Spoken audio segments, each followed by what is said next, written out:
जी देखिए, मेरा नाम प्रदीप सिंह है।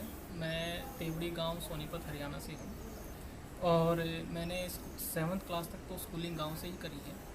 उसके बाद मेरी जो स्कूलिंग हुई वो सोनीपत ज़िले से मैंने करी है, शंभू दयाल मॉडर्न स्कूल से 10th और 12th। और मैंने बीटेक करा है कंप्यूटर साइंस एंड इंजीनियरिंग से, डी क्रस्ट मुर्थल यूनिवर्सिटी से। उसके बाद मैंने एसएससी का एग्ज़ाम दिया और I worked as income tax inspector for 4 years in Delhi. जी। तभी से इनकम टैक्स इंस्पेक्टर ही मैंने यूपीएससी के लिए तैयारी स्टार्ट करी और it was my 4th attempt and hopefully it goes अच्छा हो रहा, काफ़ी सुखद रहा। कब ये मन कब करा आपका कि मुझे आईएएस बनना है? सबसे पहली प्रेरणा क्या है? जी देखिए, सबसे पहली प्रेरणा तो जब मैं छोटा सा था तो मेरे दादाजी हमेशा कहते थे कि तुझे अफसर बनना है। तो तब मुझे नहीं पता था कि क्या आईएएस होता है, क्या अफसर होता है, क्योंकि हमारे घर में से भी कोई ऐसे जॉब सर्विस पे नहीं था। और धीरे धीरे जैसे जैसे स्टेप बाय स्टेप आगे बढ़ते गए, चीज़ों के बारे में पता चलता गया। और मेन उसके बाद जो मोटिवेशन रहा वो मेरे फादर की तरफ से भी रहा। उन्होंने भी, जब मेरे को ऐसा फील हुआ कि मैं शायद इसमें नहीं कर पाऊँगा या जॉब के साथ मैं तैयारी नहीं कर सकता, तो उन्होंने मुझे बड़ा मोटिवेट करा। और बड़ा फैमिली का, मेरे फ्रेंड्स का, रिलेटिव्स का सपोर्ट रहा और उन्हीं की सपोर्ट की वजह से आज मैं यहाँ तक पहुँच पाया। अच्छा, एक और बात बताइए कि किस तरीके से, मैं आपसे ये समझना चाहता हूँ कि जो उस बैकग्राउंड के लड़के हैं, जैसे कि आपने अपने गांव का जिक्र किया, हाँ जी। आमतौर पे एक मन में ये बात रहती है कि गांव देहात से आने वाले बच्चे डिमोटिवेट हो जाते हैं अपने परिवेश को लेकर, अपने जो आसपास एनवायरनमेंट है उसको लेकर। उनके जो मोटिवेशन के लिए क्या कहना चाहेंगे? सर देखिए, मैं उनकी मोटिवेशन के लिए यही एक संदेश देना चाहूँगा आपके थ्रू कि यूपीएससी ने पिछले कुछ सालों से अपना ट्रेंड काफ़ी चेंज करा है। और अब ऐसी बात नहीं है कि सिर्फ और सिर्फ बड़े शहरों से ही बच्चे आगे आईएएस और आईपीएस बन सकते हैं या यूपीएससी क्रैक कर सकते हैं, ऐसी बात नहीं है। अभी बहुत सारे प्लेटफॉर्म और अभी इंटरनेट की रीच भी काफ़ी गांव तक पहुंच गई है, तो बच्चों के पास काफ़ी अवेलेबल अपॉर्चुनिटीज़ हैं, इंफॉर्मेशन अवेलेबल है और क्लासेस ऑनलाइन अवेलेबल हैं। तो ऐसी बात नहीं है, गांव के बच्चे भी अब इसमें आगे बढ़ चढ़ कर कर सकते हैं। जी। और मुझे लगता है कि मेरे थ्रू अगर उनको कोई प्रेरणा मिले कि अगर मैं कर सकता हूँ तो वो भी कर सकते हैं। अच्छा, एक बात बताइए, 4 अटेम्प्ट आपने दिए, हाँ जी।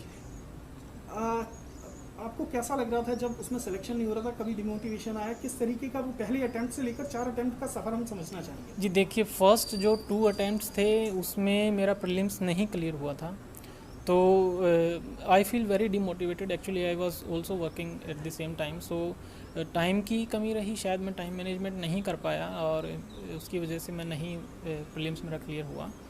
तो उसके बाद मेरे को काफ़ी ऐसा डिमोटिवेटिंग फील हुआ। आई फील कि मैं शायद नहीं कर पाऊँगा जॉब के साथ, तो और मैं जॉब भी नहीं छोड़ सकता था। उसके साथ साथ फिर मेरे फादर ने मेरे को मोटिवेट करा कि नहीं नहीं, हम कर सकते हैं, अगर जज्बा है मन में और डिटर्मिनेशन है तो हम कर सकते हैं। और उसके बाद फिर मैंने दोबारा तैयारी करी, दोबारा इसके लिए मेहनत करी। तो last year I got 260 rank in UPSC और I got IRS customs and excise and this year it's before you. अच्छा, जो आपके गांव में या फिर हरियाणा के और दूसरे बच्चे हैं, आप क्या कहना चाहेंगे कि किस चीज़ पर टाइम मैनेजमेंट किस तरीके से हो, किस तरीके से फोकस करें? कि कई बार ऐसा होता है हम सब कुछ पढ़ना चाहते हैं लेकिन हम भटक जाते हैं कहीं ना कहीं, तो क्या टाइम मैनेजमेंट किस तरीके से करें? जी देखिए, इसके बारे में मैं बिल्कुल आपके थ्रू एक संदेश देना चाहूँगा। अभी यूपीएससी का क्या रहता है जो बहुत सारे एस्पिरेंट्स के लिए, और मैंने भी ये फील करा है, एक्सपीरियंस करा है कि बहुत सारा सिलेबस ऐसा है और सिलेबस इतना ओपन एंडिंग है जिसकी वजह से मार्केट में information is too much there. तो बहुत सारे बच्चे मगअप करते रहते हैं, इधर से इंफॉर्मेशन मिली, उधर से इंफॉर्मेशन मिली, हर तरफ से इंफॉर्मेशन इकट्ठा करने की कोशिश करते हैं और कहीं ना कहीं वही उनके लिए एक सेटबैक रहता है। वो शायद इधर बहुत सारी इन्फॉर्मेशन में उलझ जाते हैं। मुझे लगता है इसका एक जो मेन मंत्र है वो है कि लेस इज़ मोर। तो टू द पॉइंट आप रहिए, अपने सिलेबस के लिए आपने अपने नोट्स बनाते रहिए, करंट अफेयर्स से आप साथ में जुड़े रहिए और जो आपके बेसिक कंसेप्ट्स हैं उनको आप करें, क्लैरिटी के साथ पढ़ें। तो क्लैरिटी रहेगी तो फिर you will be able to crack it. अच्छा, आपने एक आखिरी सवाल पूछना चाहूँगा की इंजीनियरिंग भी की है। हाँ जी। है ना, इंजीनियरिंग बैकग्राउंड से भी हम देखते हैं हर साल कि बहुत सारे लड़के आते हैं।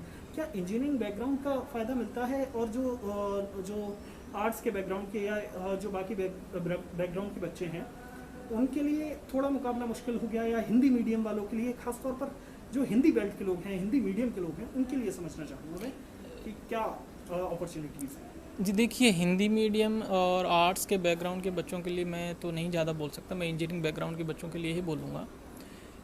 मुझे लगता है इंजीनियरिंग बैकग्राउंड के बच्चों के लिए जो एक मेन सेटबैक रहता है जब वो तैयारी स्टार्ट करते हैं, तो they feel difficulty in choosing their optional subject, because बहुत सारे ऑप्शनल सब्जेक्ट्स अवेलेबल नहीं होते हैं। जैसे मेरा कंप्यूटर साइंस से मैंने करा था, वो सब्जेक्ट अवेलेबल नहीं था, so I had to choose some other optional subject.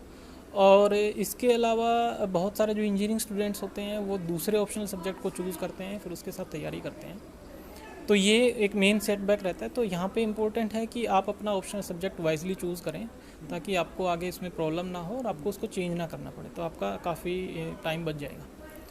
तो और बाकी आर्ट्स, और मुझे लगता है कि यूपीएससी सबको एक इक्वल फुटिंग प्रोवाइड करता है। ऐसा नहीं है कि सिर्फ इंजीनियरिंग बैकग्राउंड या डॉक्टर बैकग्राउंड या मेडिकल से ही बच्चे इसमें पास हो सकते हैं। हर बैकग्राउंड से बच्चे आते हैं और हर कस्बे से बच्चे इसको क्लियर करते हैं, इसमें सफलता पाते हैं। एक और कि आपका जो कितनी क्षमता के साथ, क्योंकि सक्षम है ही आप, तो जब अब अधिकारी बनने के बाद क्या आपका मकसद है कि किस तरीके से चीज़ों को और बेहतर करने की कोशिश करेंगे? क्या कुछ सोचा होगा कि अधिकारी बनने के बाद ये करेंगे? जी देखिए, मेरा आप अगर पर्सनल लेवल पे जानना चाहते हैं तो मैं ये कहना चाहूँगा कि मेरा एक ड्रीम है, I want to do some work in education sector, क्योंकि मेरी एक सोच है, मुझे लगता है कि शायद हम अगर शिक्षा के क्षेत्र को आगे बढ़ा सकें तो ये हमारे आगे आने वाली जनरेशन्स के लिए काफ़ी हेल्पफुल होगा।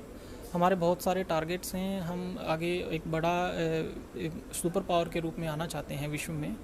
तो मुझे लगता है कि अगर हम अपनी एजुकेशन को क्वालिटी एजुकेशन बना सकें, और कुछ ऐसे बच्चे हैं गरीब या पिछड़े वर्ग से जो बच्चे हैं जो उन तक एजुकेशन नहीं पहुंच पा रही है, तो बहुत सारी सरकार की योजनाएं हैं, स्कॉलरशिप्स हैं, बहुत सारे उनको प्रोत्साहन देने की स्कीम्स हैं, तो वो उन तक लाभ पहुंचे, वो भी शिक्षा के क्षेत्र में आगे बढ़ें और समाज में समाज के विकास में, देश के विकास में योगदान दें।